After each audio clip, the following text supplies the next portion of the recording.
After watching tons of outreach videos and doing plenty of my own outreach, I've analyzed the progressional structure of effective animal rights focused conversations. I have found that successful conversations are broken into 3 stages of progression, with each stage having certain goals to complete. These stages are the establishment, the argument, and the resolution.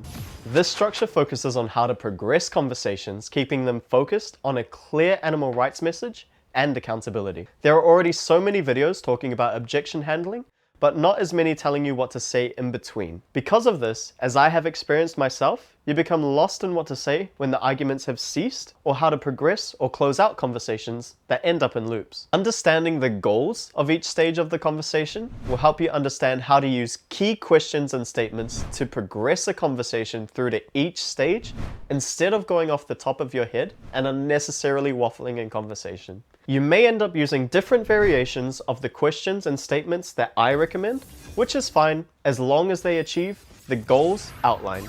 The specific statements and questions themselves may also change with time, but the goals and the stages of the conversation have a solid grounding. By practicing this outreach guide, I want you all to reach a stage where every question you ask or statement you make has a clear purpose and progresses the conversation forward. So let's go over the first stage of the conversation, which is the establishment. Before we get into talking to someone about becoming vegan during outreach, we want to meet these certain goals to build the base of an effective conversation. Treat the establishment stage as a filter that only lets you have productive and meaningful conversations with people who are open to the animal rights message. If they answer these questions honestly, you will know that you can continue to have a productive conversation. So, moving on to the establishment stage goals. The goals are to establish and build upon the fact that animal abuse is wrong and the person is against it. They are aware that they cannot demand it and be against it at the same time. And finally, to explain why animal rights needs veganism. The more time you spend on these goals here, the more open the person will be to the resolution stage of the conversation. And in some cases, it will help you completely avoid parts or the entirety of the argument stage. Let's watch the establishment stage together, and I will go over the questions, show you an example, and relate the conversation guide to the goal in mind. I'm starting with question 2 because question 1 would be your opener. For example, would you like to know what we're showing here? My demonstration and my sign have a completely different opener, so I have skipped this to keep it accessible. Everything else in the structure guide can be used in all outreach conversations. Let's go over question 2. How does it make you feel when you're watching animals suffering or being slaughtered? How does it make you feel when you're watching animals getting slaughtered or suffering? Very sad. Very sad? Yeah, what is it about animals that makes you feel that way? I love animals. You love animals? Yeah. Okay. Yeah. I And have my own dog. yep. And they would suffer just the same, eh? Yeah. This is a great key question, and their following answer will help you tailor your conversation to the person. In this conversation, I helped her empathize with the animals that she was watching. For goal A, we're establishing a common ground that animal abuse is wrong. What industries do you think are abusing animals in these situations? Sorry? Yeah, so that's one of them. But it wouldn't be all of them because there are some that don't test on animals and don't use animal products. There's a bigger one in general. It's what you're watching over here. What industry do you think that this would be? Sausages. Yeah. Biggest culprits would be meat, dairy, and egg industries, eh? Oh, okay. Yeah. There are a lot more filler questions I used in the actual conversation to build upon this, but I will just focus on the keys to progressing the conversation. Once you have built upon why animal abuse is wrong, and building upon their personal experiences they share with you, you can move on to the next question. These questions go really well in tandem. Would you say that you're against animal abuse? And do you think that you could truly be against animal abuse while paying people to abuse animals for you? Would you say that you're against the abuse of those animals? Oh yeah, of course I guess. Yeah. Do you think that you could truly be against animal abuse while paying people to abuse animals for you? For not really. Not really. Because if you're paying towards an organization that does that, so Yeah. These two questions are very powerful and go hand in hand. This again establishes that animal abuse is wrong, and their reaction will show you that they are against it, completing goal A. The second question, directly linked to goal B, gets them to undoubtedly confirm that they cannot hold their stance against animal abuse while buying animal products, which is very important to address before continuing to give them the solution, which is veganism. If they answer this honestly, you can most definitely assure that you will continue to have an honest conversation with the person. The next two keys have lead-in statements which helps reinforce them. What do you think you can do if you don't want to support animal abuse? Take note how I lead into the question with the statement. Since you know which industries are abusing animals and you told me that you're against animal abuse, what do you think you can do if you don't want to support abusing animals anymore? Oh, I think like, stop. Like, I guess if you're against it, then stop eating them. Then Stop paying those industries to do it, eh? exactly. Yeah, it's as simple as that, bro. This key question is even more powerful if followed by the two statements before it, as the answer is a no-brainer and will lead the conversation towards talking about veganism as a solution to animal cruelty. They may even suggest it themselves. It is a vital question that leans towards goal C. After they answer this, the last statement brings it all together. The only way we can give animals these rights is to live a vegan lifestyle. Again, take note how I lead into the statement. What I'm promoting here is animal rights. Okay. Well, those are the basic rights to life, first of all. And the only way we can give animals those rights is to live a lifestyle that does boycott those industries, eh? Yeah. So what I'm promoting alongside animal rights is a vegan lifestyle. Oh, yeah. Because that's the only lifestyle that doesn't abuse Yeah, animals. exactly. Yeah. Exactly. This statement makes the leap in conversation to veganism and the argument stage through accountability very clear, completing goal C.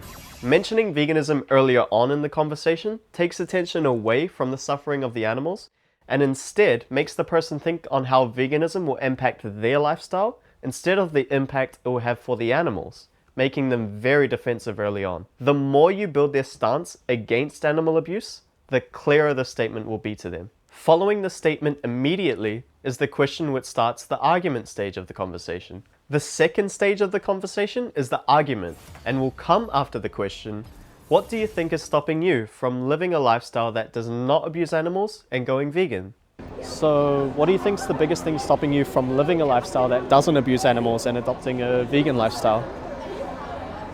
Well, just selfish tastes, really, I guess. Yeah. You know? Yeah. Like, Now, moving on to the goals of the argument stage. The goals of the argument section are to hold the non-vegan accountable by asking specifically what's stopping them from being vegan, to combat the non-vegan arguments with an injustice-focused response, or put them in the victim's position. The more time spent on the establishment and building upon why that person is against animal abuse, the more likely they won't resort to the ridiculous excuses that we see stereotyped. I just want to clarify that it is the non-vegan who will bring the arguments and not us. Our only objective in replying to them is to hold the mirror to their face using the Socratic method, asking them questions to affirm their stance on animal abuse. For example, would you take the stance with any other injustice? Or what if you were in the victim's position? And do you think that this is an issue of injustice for the animals? Yeah. Yeah. And if we were to treat it like any other injustice, like child abuse, Yeah.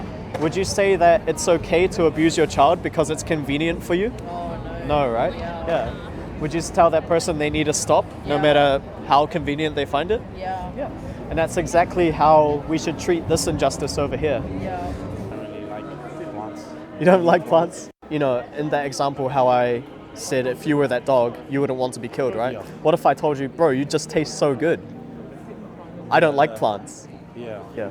So the way that we should look at this issue of injustice for the animals is by looking at it from their position, because it becomes really obvious why it's wrong as soon as you put yourself in their position. And it would be the same if you were a pig or a cow, eh? Doesn't matter what the animal is. If that was you, you would want someone to save you, eh? Yeah. Yeah. If you ever realize you're diving too deep into arguments, just end the conversation with the last resolution statement, which is, until the day you go vegan, animals will be abused because of your choice. These arguments are often long and exhausting for both parties, so respect the limited time you have and move on to someone with an open and honest mind, which you will find easily if you use the establishment questions as a filter. I may do a separate video to show you how to respond to popular arguments, but I mainly want to focus on this structure specifically and its use to progress the conversation. Lastly, is the resolution stage of the conversation. This is to make the animal rights message very clear and then wrap up the conversation. The goals of the resolution are to emphasize veganism is only about animal rights, ask them if they will continue to abuse animals, make veganism a clear moral obligation, and finally, give them resources that will help them help themselves. The first two questions have follow-up statements that go hand in hand. This first question is all about goal A and is extremely important to iron out. Would you like to know the best benefit about being vegan? The best benefit, obviously, for the animals is that they're no longer abused because of your choice, but the best benefit for you is that you don't have to be responsible for it anymore. You want to know the best benefit about being vegan? What do you think it is? Saving the animals. Yeah, pretty much. So obviously for the animals, it's that they no longer have to be abused because of your choices. But for you, it's that you no longer have to be responsible for it. And you can truly be against animal abuse, right? Yeah. People may bring up benefits about health or the environment. Your first instinct may be to agree, but as animal rights activists, we should completely refute this. For example, do you think that you could be unhealthy as a vegan if you ate vegan junk food all the time though? Oh, I guess so. Veganism isn't really much to do with health of the environment. Yeah. It's an ethical stance. Okay. Yeah, because of course you could be unhealthy as a vegan and still, Yeah. you know, not pay for that. If we truly think animals deserve equal consideration, we shouldn't conflate those issues with animal rights. Save those conversations for other times. Be confident and speak about animal rights just as you would for human rights. Keep the focus on the animals during the outreach. Veganism is the only justice movement that animals have, so let's make that very clear. Using this question and statement will help you complete Goal A. With this next statement, I change the specific wording from time to time, but it's all about making them see the victim's perspective. Do you think going vegan would be hard for you? You can be one of two types of people when it comes to thinking about going vegan. You can either see yourself as a victim, or you could recognize the true victims of your choices. You think that going vegan would be hard for you? Yeah? Cool. Yeah. And so basically there's like two types of people when it comes to thinking about going vegan. You can either think of yourself as a victim and be selfish, or you can recognize the true victims. This question again reinforces and brings focus to the victims and the why of veganism instead of the how. It's a pillar principle of outreach. It dismantles the genuity of any hesitation the person may have with this lifestyle change compared to the regular hesitation of something like a new workout routine or a health-orientated diet. In those cases, victims are not present or not even considered. Hudson Tarlow, a popular and amazing outreacher, uses this framework, but instead says thinking of veganism as easy or hard.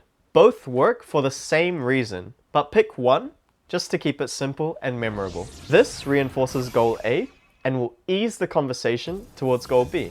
What will you do moving on from this conversation? Do you think that you would continue to live a lifestyle that abuses animals or live a vegan lifestyle? So what do you think you're going to do moving on from this conversation? Do you think that you would continue to live a lifestyle that abuses animals? Or do you think that you would adopt a vegan lifestyle? Yeah, I think I honestly adopt being vegan. Yeah. This question holds a great amount of accountability, and as the question implies, proposes which moral path they will take from that point. They now have a choice to continue to abuse animals consciously or live vegan. Even if they say they won't go vegan, it's a great step that they have verbally confirmed that they will choose to continue to abuse animals, which will likely eat at their consciousness after the conversation. Pun intended. This completes Goal B and leans towards Goal C for the final question.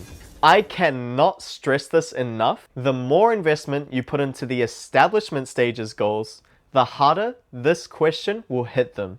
Every single one of these statements and questions build up on one another. If you apply this consistently, you will be amazed at the productivity of your conversations. Let's look at the final statement. Just remember that until the day that you do go vegan, animals will be abused because of your choice. So just think about what your actions say about your values. But yeah, just remember that until the day that it is you do go vegan, that animals will be abused because of your choice. So just think about what your actions say about your values. But thank you very much for the conversation. Would you like a resource? When you're ready to make a change for justice for the animals, this will give you all the resources that you need to do it. Like you said, those barriers with knowing what to buy and all those things. I mentioned before that this statement can be used at any moment you feel the conversation isn't worth it anymore. However, if tied in with everything before it, it's a great way to close out a conversation with a great amount of accountability and urgency. Alright, that's the end of my outreach structure. This was a lot of condensed information, and honestly, it took me a few months to properly use the conversation guide, but once I did, my conversation quality skyrocketed. Outreach conversations get so much easier when you use the same key questions and statements. To remember them, I encourage you to use the conversation refresher video just before events. This is a lot of dialogue to remember, so in terms of implementing this yourself, use small incremental steps instead of trying to learn the whole thing straight away. To start, you could focus on just questions 2, 3, and 3A, so you'll be able to get the hang of question progression and slowly keep going from there once you memorize those. Since the dialogue has a natural flow, you can slowly build up to learning the whole thing with those incremental steps. Thank you so much for representing the animals. I hope I can help you develop your conversations to be an amazing outreacher and present a clear animal rights message. I will make posts to my Instagram, TikTok, and Facebook linked below with snippets of this guide and highlighting key questions and statements to help you all remember. Please follow me there to stay up to date with all of those. Just before I finish the video, I'd like to thank everyone who has supported me on all my social platforms. Every single one of you is a great ally to the cause. If you found this guide useful, please follow and share so we can improve as animal rights activists for our mission to liberate animals.